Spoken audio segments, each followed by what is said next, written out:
अब यहां किसी ने सवाल लिखा है, माइंडफुल मेडिटेशन का क्या मतलब होता है और ये कैसे होता है। यानी आपने सिर्फ माइंड की बात की है, हम कहते हैं जी डीएनए को चेंज कर देता है सुमरण तो। और डीएनए अगर पावरफुल होगा तो नेचुरली क्या माइंड, क्या ब्लड सेल सब मजबूत होते चले जाएंगे, हर चीज मजबूत होती चली जाएगी। पर वो मेडिटेशन होता कैसे है? कई तरीके हैं। एक तो आलथी पालथी मार के बैठना, आसान आसन, इसे ध्यान में कहते हैं। ज्यादातर माता बहनें पालथी मारे बैठे, पलाथी मार के बैठना, ये आलथी पालथी, बच्चे भी बैठे हैं। इससे क्या होता है, हम खाना भी इंडियन कल्चर में ऐसा खाते थे। मेडिटेशन की बात करते हैं लेकिन आपको खाने की भी बताते हैं। हम खाना ऐसे खाया करते थे पुरातन समय में, पालथी मार के आगे ऐसी कोई फट्टी रख लेते थे, या राजस्थान साइड में या कोई अच्छा सा कपड़ा। इसकी वजह क्या थी? ये जो पालथी है ना, पालथी से क्या होता है, जो हमारा ऑक्सीजन लेवल है, एज ए साइंटिफिक तरीका, पहले आपको वो बता रहे हैं क्योंकि हम नॉन मेडिकल के स्टूडेंट रहे हैं। विज्ञान को बहुत मानते हैं पर बेचारी विज्ञान बहुत छोटी है, धर्म विज्ञान का महासमुंदर है, क्योंकि हमारा विज्ञान में बेइंतहा रुचि।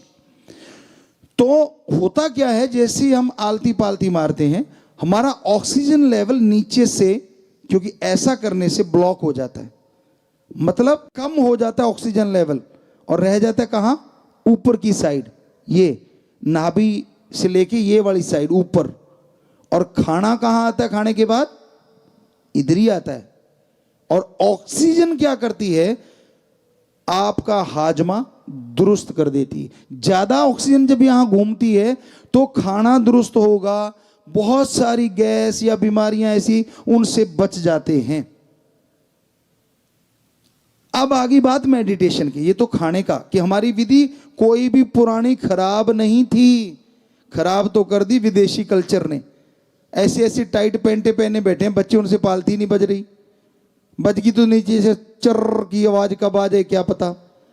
तो मेडिटेशन जब करते हो आप, तो मेडिटेशन के टाइम होता क्या है, ऐसा बैठने से बिल्कुल सीधे, वैसे नहीं बैठ सकते। तो ये देखो जो बुजुर्ग हैं, और ये हमने भी तो बना रखा है चौकी। अरे कभी ऐसा भी टाइम होता होगा, शराब एक बोतल पे भी 500 से लेके 1000, 1500, 2000 तक लगा देते होंगे आप। क्या इतना सी चौकी सी नहीं बना सकते क्या? ऐसी बनाओ, सोफे में तो धस जाओगे। ये तुम्हारे वाली थोड़ी पीछे से स्ट्रांग है, इसके अंदर धसते नहीं, नीचे से हल्की सी नरम है। तो इसमें ऐसे पालथी मारो, बैक स्पोर्ट हो गई, पालथी भी लग गई, और अपना ध्यान यहां, यहां एक दरवाजा है। जैसे हमारे, आपको लगता है बॉडी का कुछ भी बाहर नहीं, नहीं, 9 दरवाजे हैं, 2 कान, 2 आंख, 2 नाक, 1 मुंह और 2 इंद्रियां। जो ये 9 दरवाजे खुले हैं बाहर की तरफ, जो बॉडी के अंदर जाते हैं। तो ऐसे एक यहां 10वां है जो दिखता नहीं है, पर यहां ध्यान देके ऐसे पालथी मार के, अगर वो जो इन्होंने कहा माइंडफुल मेडिटेशन या डीएनए को चेंज करना चाहते हैं आप, तो ऐसा बैठने के बाद कमरे में अगर अंधेरा हो तो नंबर 1, नहीं कोई बात नहीं, लाइट जलने दो, आपका आंखें बंद हैं, पेंट कर लो, और डिम लाइट 0 वाट कहा करते थे, अब तो पता नहीं वो आता है कि नहीं। हम तो एक बैटरी के बल्ब भी जलाया करते थे बिजली से, हमारे कमरे में वो इतनी लाइट होती थी, बिजली का एक जो बैटरी का बल्ब होता है उस जैसा बल्ब, 0 से भी मतलब माइनस में ही था सौदा। तो वो अंधेरा हो गया, आप बैक कर लो, नेचुरली आपके लिए अंधेरा होगा, कमरे में रोशनी है। कई कमरे में अंधेरे से डरते हैं, नेचुरली कोई ना कोई कारण होता है उसका, पिछले जन्म का या बचपन का। तो अब अंधेरा हो गया, आंखें बंद। तो क्या होता है, जब लाइट है तो आंखों में रेडिश आती है। आप लाइट की तरफ देख के आंखें बंद करो तो आंखों में रेडिश आएगी, तो वो डिस्टर्ब करती है। और जैसे अंधेरे में करोगे तो कुछ नहीं आएगा, स्पाट अंधेर। फिर ध्यान यहां और मेडिटेशन करो, इससे वो डीएनए तक असर करता है। और माइंड में वो आत्मिक शक्ति आती है जिससे आत्मबल आता है, विल पावर आती है, सोल पावर आती है जिससे विल पावर या आत्मबल बढ़ता है। और आत्मबल जिसके अंदर है, पेपरों में टॉप, गेम में टॉप, हर काम धंधे में टॉप के उसके अंदर ख्याल आएंगे, आइडियाज आएंगे, और वो हर अच्छे नेक कामों में तरक्की क्यों नहीं करेगा, जिसका माइंड फुल रहेगा आइडियाज से। ये एक तरीका है। दूसरा, हमारा ध्यान नहीं जमता जी। अगर उस तरीके में ध्यान नहीं जम पा रहा, तरीका वही है, हाथ दोनों ऐसे करके नहीं बैठना। ऐसा करने से ऑक्सीजन माइंड में ज्यादा जाती है, अगर ऐसा करो आप तो ऑक्सीजन ज्यादा जाती है, ये ठीक है। लेकिन ध्यान में नहीं कर सकते हम, क्योंकि इसमें उंगलियां खिंचती है अभ्यास करने में भी, और हाथ लटकने का डर रहता है। तो इसको दोनों हाथों को जोड़ के पिंडलियां काफ या क्रॉस करती है, वहां पे रखो आराम से। कोहनी जांग पे आ गई, दोनों हाथ पिंडलियां या क्रॉस, काफ क्रॉस करती है, वहां रख दिए आराम से, ऐसे जोड़ के इस तरह से आराम से ऐसे रख लिए। और ध्यान यहां रख के, अगर ध्यान में आपका ध्यान नहीं लगता, मेडिटेशन में, गुरु मंत्र में, तो कोई कमरे में होना नहीं चाहिए। कोशिश ये हो कि आवाज बाहर ना जाए, उतनी ऊंची आवाज में बोल के सुमरण करो, बोल के, आंखें बंद हैं, बोल के। इससे क्या फर्क पड़ता है और क्यों पड़ता है? आंखें तो बंद हैं, आंखें तो यहां लगी हुई हैं, एक द्वार आपने फिक्स कर दिया, लेकिन ये द्वार, ये और ये, यानी 8 द्वार फ्री हैं बॉडी में कुछ लेने के लिए। और जैसे आप बोलते हैं तो आप सोच के देखो, पूरी फुल बॉडी में पॉजिटिव एनर्जी आ जाती, सारे द्वार के द्वारा वो राम का नाम अंदर जाता है। उससे आपका ध्यान इधर उधर जाने का सवाल ही पैदा नहीं होता। आप में से बच्चे कुछ प्लेयर बैठे होंगे, जब एक गेम खेलते हैं, एक उदाहरण देना चाहते हैं आपको, चलो बैडमिंटन ले लेते हैं। आप बैडमिंटन खेलते हो, गेम भी एक मेडिटेशन है। कैसे? जब गेम खेलते हैं, वो जो कोर्ट है हमारा, ग्राउंड, आपका पूरा वर्ल्ड वो ग्राउंड होता है, आपका पूरा फोकस रैकेट और शटल में होता है। तब दुनिया किधर है, कौन क्या है, किधर कौन है, कुछ पता नहीं होता उस घंटा 1.5 घंटा जो आप खेलते हैं, या 15-20 मिनट, आधा घंटा। तो हो गया ना मेडिटेशन। यानी सारी तरफ से ध्यान हटा के एक तरफ फोकस करना, इसी को मेडिटेशन। पर यह है method of meditation, prayer of God, God के लिए प्रैक्टिकली मेथड ऑफ मेडिटेशन। तो जैसे वो गेम के टाइम एक मेडिटेशन हो गया, माइंड कहीं भी नहीं जा रहा, पर शटल और रैकेट में और सामने वाले खिलाड़ियों में, कि वो क्या कर रहा है, क्या करेगा, उस ग्राउंड के अंदर आपकी पूरी दुनिया सिमट जाती है। और बंद होते ही पूरी फिर से काम शुरू हो जाता है, घर में, परिवार में, इधर उधर। तो बोलेंगे ना जब आप, तो आपके जितने भी द्वार हैं उनके द्वारा भी आपकी फुल बॉडी को एक एनर्जी प्रकट होती है, ताकि आपके यहां पहुंचने में आपको मदद मिले। आपका ध्यान जमने लग जाएगा। जब एक बार जमने लग गया, फिर ऊंचा नहीं बोलना। कारण कि जब हम ख्यालों से, विचारों से बोलते हैं, ध्यान तो जमने लग गया, फिर क्या होता है, सिर्फ माइंड में सर्कुलेट होता है वो बहुत जोर से, बाकी तरफ से सुनना हो जाता है शरीर, ध्यान ही नहीं रहता। शरीर में ध्यान नहीं जाना चाहिए, इसलिए सिर्फ यही ध्यान। तो फिर वो ख्यालों से या जीभा से करेंगे तो यहां ध्यान जल्दी जमेगा, और उसको कहते हैं वो मेडिटेशन जो डीएनए या सोल पावर, आत्मिक शक्ति को जागृत करता है, जिससे आत्मबल, विल पावर आता है। कंटिन्यू करने से यहीं से आत्मा उड़ारी भरती है अंदर ही अंदर, और परमात्मा तक ले जाती है, अगर आप और प्रैक्टिस करेंगे तो। और परमात्मा से बड़ी कोई शक्ति नहीं है, वो एक है। ये एक धरती है, एक जगह जीवन है, पर हमने एहसास किया, हमारे महापुरुषों के पवित्र ग्रंथों में लिखा सैकड़ों जगह जिंदगी है वो 100% सच है। उन्होंने कुछ भी झूठ नहीं लिखा, हमने एहसास किया, उसका अनुभव किया। आदमी के अंदर आत्मबल जब जागता है ना, विल पावर आती है, तो वो उसका फोकस इतना जबरदस्त हो जाता है, पढ़ने में, गेम में आप लगाओगे तो जल्दी से आपके अंदर कैच होंगी वो चीजें।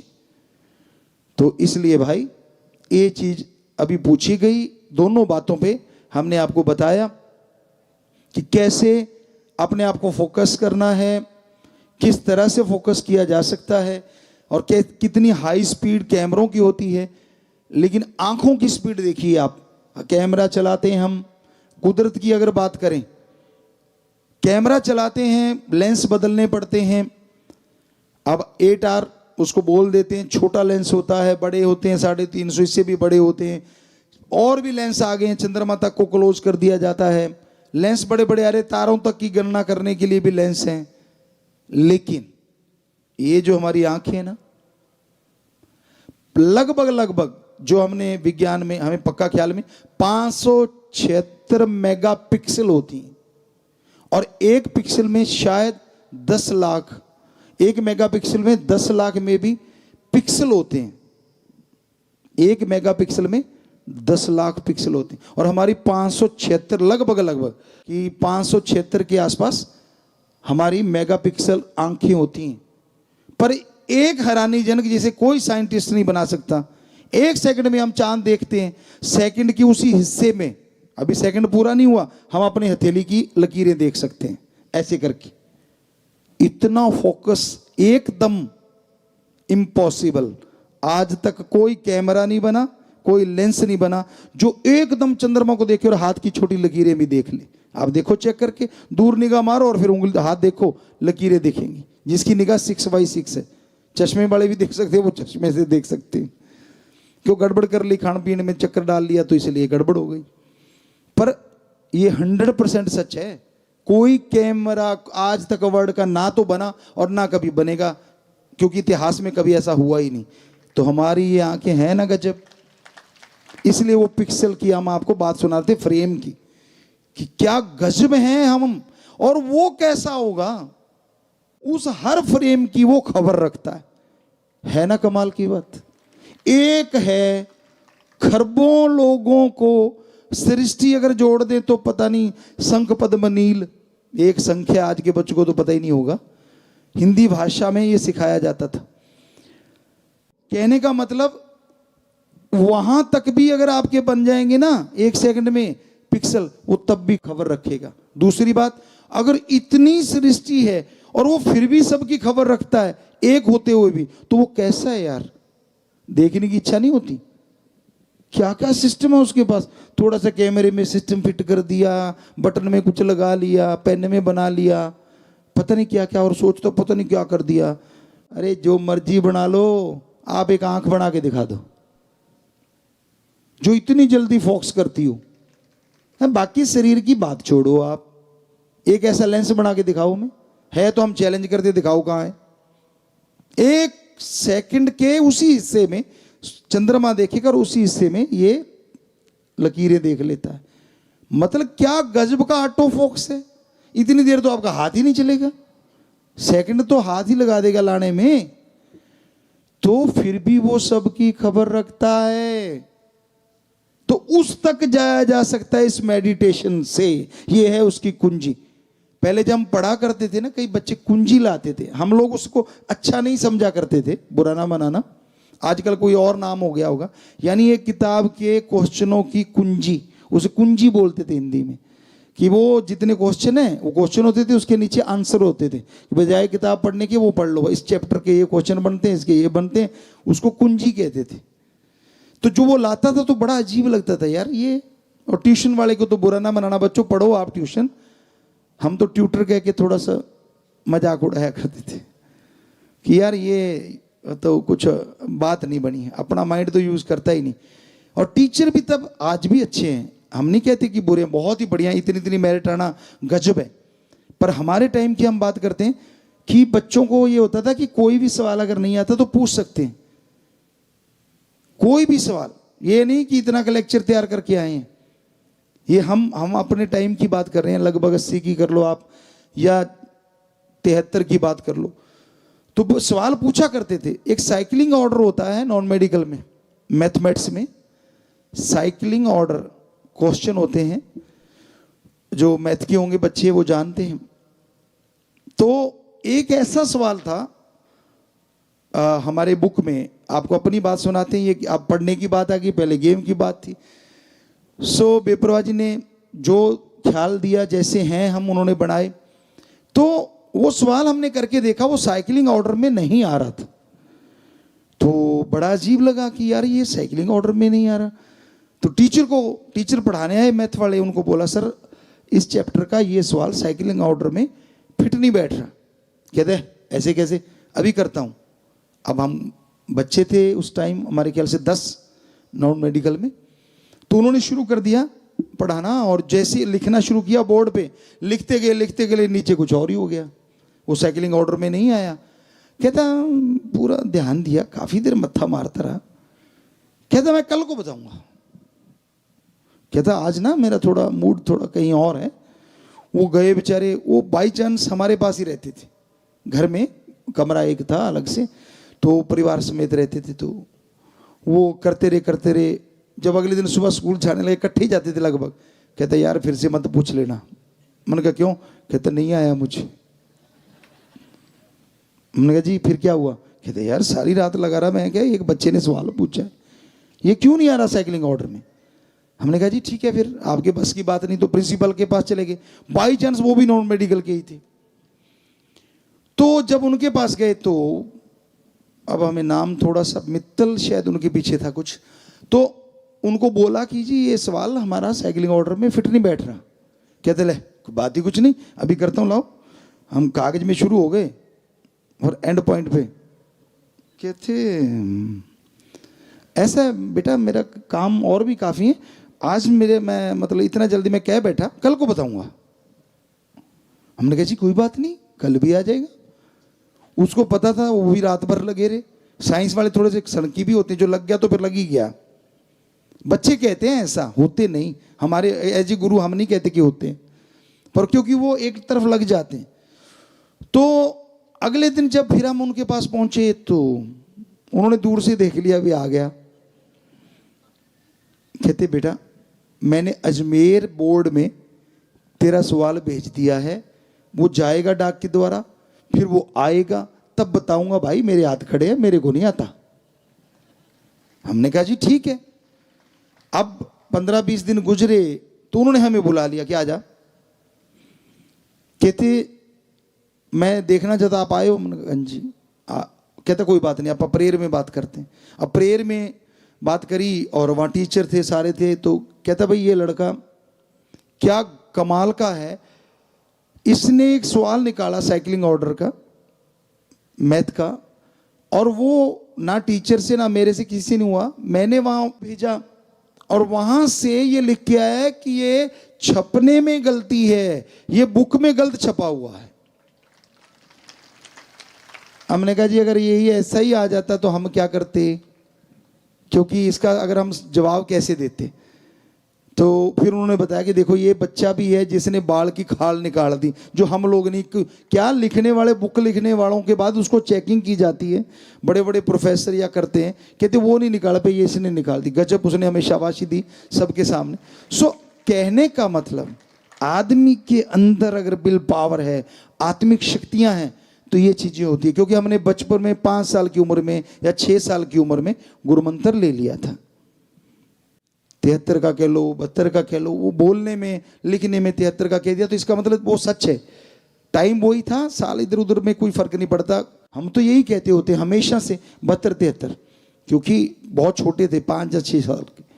तो वो मेडिटेशन का कमाल है। तो बच्चों पढ़ाई में भी ये गजब करता है, कहीं आप सोचो कि ये ऐसे फजूल की बात है। तो इस तरह से ये आज मेडिटेशन की बात आपको बताई।